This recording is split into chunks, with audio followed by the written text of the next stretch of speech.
Minä olen Minna ja haluaisin toivottaa teidät tervetulleeksi Perukirjanetissä.fi haluaisin toivottaa teidät tervetulleeksi perukirjanetissä.fi-palveluumme. Palvelumme aikana tulemme yhdessä järjestämään perunkirjoituksen ja laatimaan verottajalle toimitettavan perukirjan. Ennen kuin aloitamme, haluaisin välittää teille surunvalitteluni menetyksenne johdosta.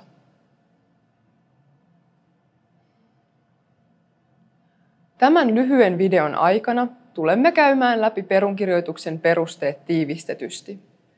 Kaikessa yksinkertaisuudessaan perunkirjoitus on tapahtuma, jossa selvitetään kuolinpesän tila.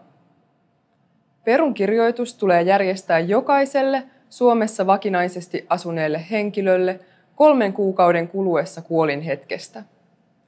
Vastuu perunkirjoituksen järjestämisestä on sillä henkilöllä, joka hoitaa vainajalta jäänyttä omaisuutta.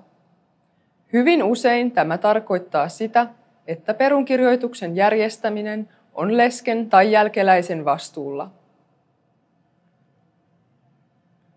Perunkirjoituksessa laaditaan asiakirja, joka toimii kuolinpesän osakasluettelona, varallisuusluettelona ja veroilmoituksena.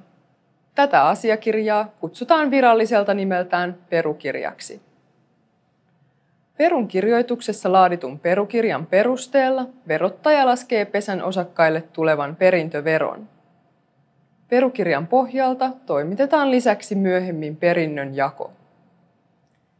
Hieman yksinkertaistaen perunkirjoitus ja perukirjan laatiminen ei siis ole muuta kuin asioiden listaamista verottajaa varten. Yleensä perukirjoituksen järjestäminen ja perukirjan laadinta onnistuu osakkaiden kesken ilman sen suurempia vastoinkäymisiä. Kuitenkin joissain tapauksissa puolueettoman asiantuntijan palkkaaminen voi olla suotavaa.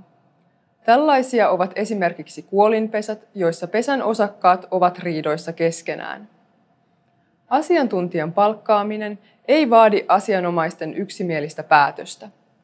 Toisin sanoen, kuka tahansa voi antaa perunkirjoituksen ulkopuolisen hoidettavaksi. Nyt, kun olet tutustunut perunkirjoituksen perusteisiin, voit siirtyä palvelumme seuraavaan vaiheeseen, jossa tarkastelemme tarkemmin perunkirjoituksessa laadittavaa perukirjaa.